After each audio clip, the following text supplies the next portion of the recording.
반갑습니다 구독자님들, 최민철 인사드립니다. 드디어 리플의 고래들이 다시금 활동을 하기 시작했습니다. 아무래도 SEC와의 소송이 마무리 소순을 밟고 있어서 이러한 좋은 반응이 보여지는 것 같은데요. 추가로 얼마 전에 리플에서 프라임 브로커리지 기업인 히든로드를 인수를 하면서 리플레저의 생태계를 제도권 금융시장과 본격적으로 연계를 할 기반을 마련하기도 했었죠. 또한 5월 22일 리플 상장 지수 펀드인 ETF의 승인 여부 역시도 최종적으로 결정이 될 것으로 보여지기 때문에 기관 투자자들의 접근성 역시도 확대될 것으로 기대가 되고 있는 그런 상황입니다. 리플의 겹포제가 터져나오고 있는 아주 좋은 현상인 거죠. 리플과 SEC 간의 법적 공방은 내달 16일 정도 부근에 종료가 될 것으로 예상이 되고 있습니다. 4월 10일에 이미 항소 절차 중단 및 합의 준비를 위한 공동 신청서를 법원에 제출했기 때문이죠. 보통 한 일주일 정도면 결과가 나오기 때문에 정말로 기대해봐도 좋을 것 같습니다.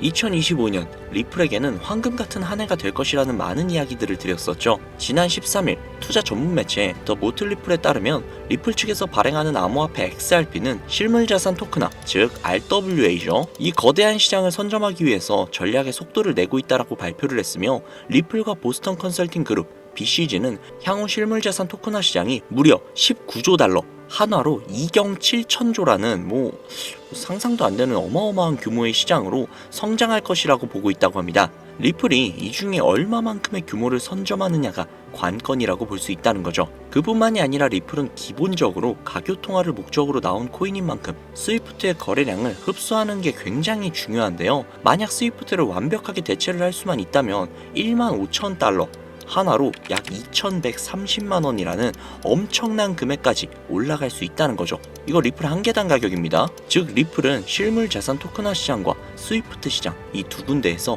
막대한 영향력을 과시할 수 있는 만큼 해당 시장을 얼마만큼 선점하느냐가 리플의 향후 가격을 정할 것이며, 최소 지금보다 수십, 수백 배 그 이상을 달성하는 것은 그렇게 어렵지 않을 거라는 겁니다. 이것뿐만이 아니죠. 이제는 XRP라고 불리는 리플, 한국인들 사이에서는 그 어떤 코인들보다도 인기가 상당히 높은데요. 이는 몇 가지 이유가 있습니다. 첫 번째, 한국은 금융 기반과 디지털 화폐 산업의 발전에 많은 관심을 가지고 있는데요. 리플은 국제금융기관과의 협업을 강조하고 금융 시스템의 효율성 향상을 목표로 하는 특성을 가지고 있어서 한국의 금융기관과의 협업 가능성이 굉장히 높다라고 여겨집니다. 두 번째는 안전성과 신속성인데요. 리플은 분산된 금융거래 시스템을 기반으로 하여 안정적이고 빠른 거래를 제공하는 게 특징이죠. 특히 리플은 초당 처리 거래량이 코인들 중 압도적인 속도를 자랑하기 때문에 국제금융거래에 최적화된 모습을 보여주고 있습니다. 즉, 한국인들이 좋아하는 빨리빨리와 빠르면서 안정성까지 뛰어난 모습이 굉장히 매력적이게 보이는 것이죠. 세 번째, 국제 송금 시장에서의 활용성, 즉 가교 통화로서의 가능성인데요. 두 번째 내용과 연결되는 내용이죠. 거기에 더해서 수수료마저 굉장히 저렴합니다. 한국은 국제 송금이 굉장히 활발하게 이루어지는 나라 중 하나이기 때문에 리플의 위에 나온 특성들은 굉장히 매력적인 특성이라고 볼 수 있습니다. 요약하자면 리플 코인을 보유하고 선호하는 이유, 그 중에서도 한국이 유독 더욱더 선호하고 있는 이유는 한국 금융기관과 금융기관들과의 협업 가능성, 안정성과 신속성, 그리고 저렴한 수수료로 인해 국제 송금 시장에서의 활용 가능성이 굉장히 높다는 점을 들 수 있다는 겁니다. 내용만 들어보면 리플 이거 그냥 목적이 있어서 만들어진 코인 같은데? 라는 생각이 분명히 드실 겁니다. 정확합니다. 리플은 2004년 리플페이란 이름으로 개발이 되었죠. 개발 시기부터 이미 리플의 목표는 단 한 가지였습니다. 전 세계 은행 간 실시간 자금 송금 서비스. 애초에 개발 당시부터 목적이 가교 통화였어요. 금융거래의 목적이었다는 거죠. 그렇기 때문에 발행될 수 있는 코인의 양은 1000억 개로 한정이 되어 있으며 추가 채굴 역시도 불가능합니다. 여기에서 굉장히 큰 메리트가 혹시 느껴지시나요? 잘 모르시겠다고요? 쉽게 설명을 해드릴게요. 자, 구독자님들, 요즘 물가 상승 굉장히 좀 큰 체감 되지 않으세요? 제가 어릴 적에는 학교 앞에서 컵떡볶이를 300원, 500원 이렇게 팔았거든요. 그런데 지금은 컵떡볶이가 2,000원이 넘는데요. 엄청나죠?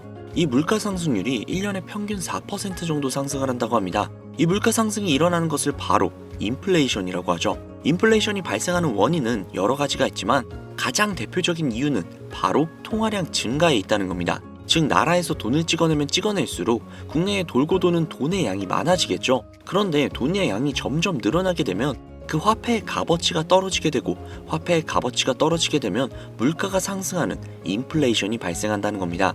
이 인플레이션이 고도화되면 초인플레이션이 발생이 되고 이 초인플레이션으로 유명했던 나라가 바로 짐바브웨라는 나라죠. 짐바브웨 달러는 수레에 한가득 싣고 가야 달걀 단 한 개를 구매할 수 있었다고 합니다. 실제로 휴지보다 짐바브웨어 달러가 더 저렴해서 휴지 대용으로 사용했다고도 하죠. 그 당시 짐바브웨 현지 인플레이션은 무려 5천억 %에 달할 정도로 어마어마한 초인플레이션 상황을 겪었습니다. 자, 이제 대충 감이 오시죠? 인플레이션의 주요 원인은 통화량 증가로 인한 물가 상승, 즉 리플은 애초에 국제 송금을 목적으로 만들어진 코인이다 보니 채굴을 할 수가 없습니다. 즉 통화량이 더 이상 늘어날 수가 없죠. 거기에 총 코인량은 1000억 개로 고정이 되어 있다 보니 추가 발행 역시도 불가능하다는 겁니다. 전 세계적으로 인기가 있는데 한정되어 있는 자산이다? 그 값어치는 가만히 있기만 해도 굉장히 큰 폭으로 상승을 할 거라는 겁니다. 마치 금처럼요. 여러분, 워렌 버핏 많이 들어보셨죠? 아마 주식 투자해보신 분들이라면 진짜 지긋지긋하게 들어보셨을 겁니다. 추정 자산이 약 860억 달러, 하나로 125조에 달하는 어마어마한 자산을 보유하고 있는 주식계의 살아있는 전설이죠. 이 자산도 표면에 드러나 있는 추정 자산일 뿐인데요.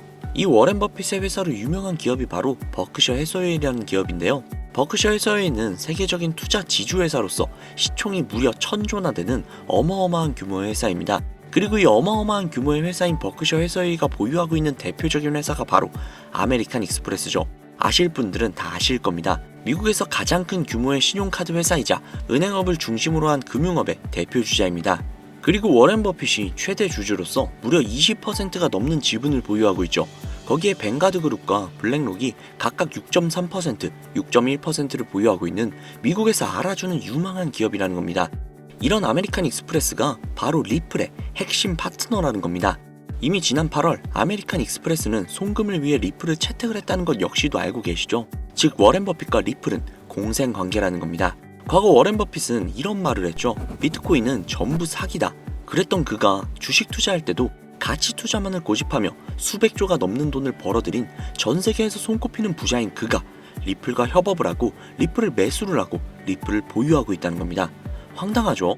이게 좀 어떤 느낌이냐면 그러니까 삼성의 이재용 회장이 애플 제품? 그거 다 별로다 라고 공식선상에서 이야기를 해놓고 계열사인 삼성 디스플레이를 통해 애플의 디스플레이를 사용하고 있는 뭐 그런 느낌일까요? 사실 뭐 워렌 버핏에게 이런 비유를 든다는 게 좀 말이 안 되기는 하지만 이 정도로 어마어마한 일이라는 거예요. 암호화폐라면 치를 떨던 그가 리플에게만큼은 굉장히 친화적이라는 거니까요. 세계에서 자금의 흐름을 가장 잘 알고 그 흐름으로 가장 많은 돈을 번 그가 리플에 매료되었습니다. 말이 더 필요한가요? 자, 워렌 버핏이 자금력의 신이라면 이번에 권력의 신이 또 리플에 손을 들어주고 있죠. 바로 전 세계 최고의 강대국인 미국의 대통령이자 재임에 성공을 한 도널드 트럼프 대통령인데요.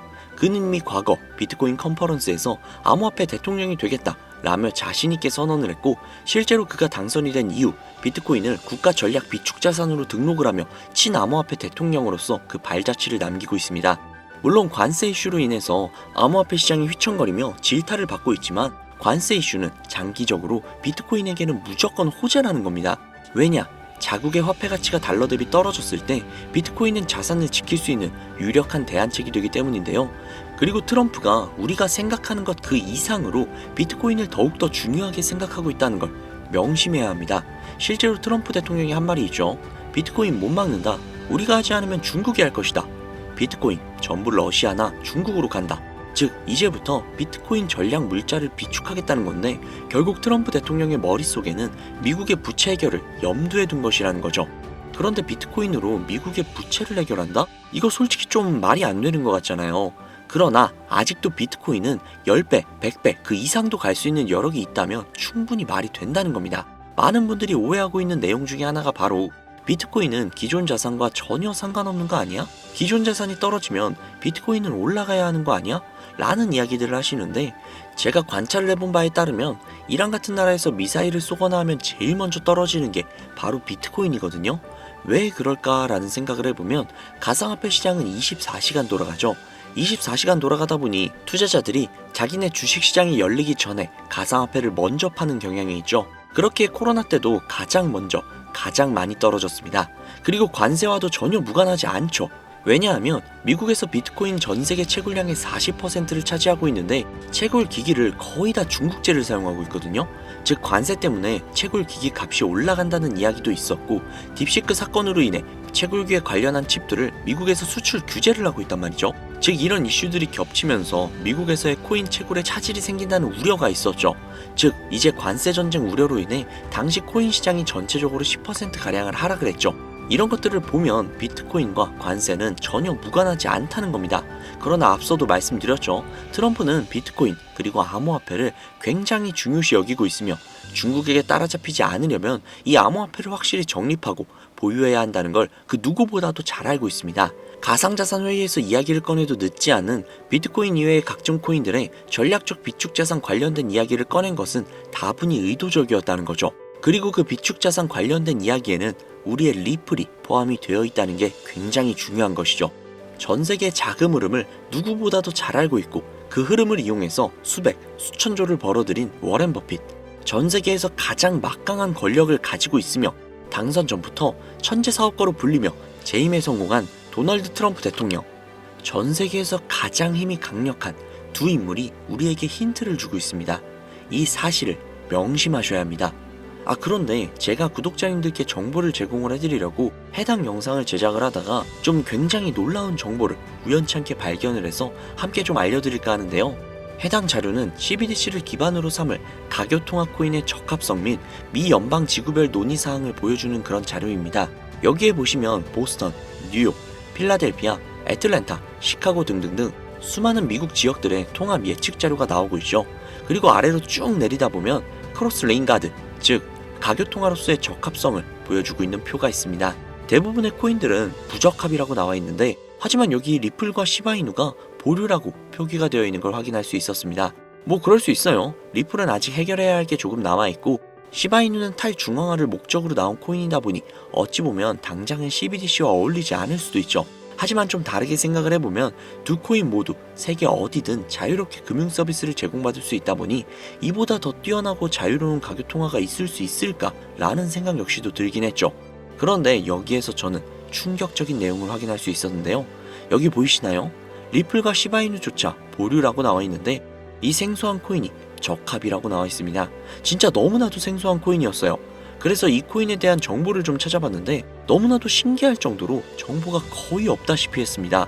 그런데 바이낸스에 이 코인이 상장이 되어 있더라고요. 그래서 저는 좀 의구심이 들었습니다. 전 세계 은행을 이을 수 있는 가교통화 자리에 아무도 모르는 코인이, 그것도 정보도 별로 없는 코인이 리플과 시바이누보다도 한 걸음 더 나아간 자리를 선점하고 있다? 그리고 신기할 정도로 정보가 완벽하게 통제가 되어 있다? 아무리 봐도 너무 이상해서 곰곰이 생각을 해보다가 트럼프의 관세 정책을 통해 모든 이목을 집중시켜두고 해당 코인을 가교통화로서 1차적인 발판을 세우려는 게 아닐까? 라는 생각이 들더라고요. 그래서 바로 국내 거래소 중 가장 거대한 거래소인 업비트를 확인을 해봤는데 놀랍게도 올해 초 이미 상장이 되어 있었습니다. 그뿐만이 아니죠. 일본의 비트플라이어, 중국의 후오비, 미국의 코인베이스, 유럽의 비트스탬프, 인도의 와지렉스, 두바이의 바이비트 등등 전 세계에서 내놓으라 할 가상화폐 거래소에 모두 2025년 상장 예정인 코인으로 올라와 있었습니다. 이제야 이해가 되기 시작을 했죠. 이 코인을 통해 미국이 다시 한번 전 세계의 경제 패권을 쥐기 위한 시발점으로 삼으려는 계획인 것 같습니다. 제가 그래서 이 코인을 구독자님들께 공유해드리려고 영상을 촬영을 해서 올렸는데 이게 유튜브 측에서 자체적으로 그냥 막아버리더라고요. 아무래도 국제정세와 관련이 있는 코인이다 보니 유튜브 측에서 자체 필터링이 되는 것 같아요. 벌써 2번이나 경고를 먹었어요. 한 번만 더 경고를 먹으면 더 이상 구독자님들께 좋은 영상을 제공을 해드릴 수가 없어서 어쩔 수 없이 상단부에 있는 제 개인 번호 010-7648-7650, 010-7648-7650 이 번호로 리플, 이라고 적어서 문자 보내주시는 분들에게 해당 코인 정보를 제공을 해드리려고 합니다. 구독자님이신 걸 확인하는 즉시 해당 코인에 대한 정보 바로 제공해드리도록 하겠습니다. 아무래도 구독자님이신지 확인하는 작업에서 시간이 어느 정도 소요가 될 수 있기 때문에 조금이라도 빠르게 정보를 받아보실 분들은요, PC 버전은 아래 더보기란 클릭하신 후 쭉 내리시면 나오는 제 채널 주소가 있거든요. 코인으로 인생 역전, 그리고 최신의 코인 가게, 이 두 곳에 들어오셔서 구독하시고 영상 알림 설정 및 좋아요 그리고 댓글 남겨주시면 보다 더 빠르게 정보를 받아가실 수 있으며 보다 많은 영상으로 다양하고 알찬 정보들을 확실하게 받아보실 수 있으니 꼭 채널 구독하시고 알림 설정 부탁드릴게요. 모바일 버전은 시간 옆에 더보기란 누르셔서 아래로 쭉 내리시면 앞서 말씀드린 두 개의 채널 링크가 나오니까요. 해당 링크로 들어오셔서 채널 구독해주시고 영상 알림 설정 및 좋아요 그리고 댓글까지 꼭 남겨주세요. 다른 분들보다 더욱더 빠르게 정보를 받아가실 수 있을 겁니다. 요즘 저를 사칭을 해서 정보를 팔아먹으려고 하는 악질업자들이 너무나도 많이 늘어나고 있습니다. 제보가 진짜 빗발치고 있어요. 다시 한번 말씀드리지만 저는 절대로 금전을 요구한다거나 멤버십 가입 유도를 한다거나 개인정보 등을 요구하지 않습니다.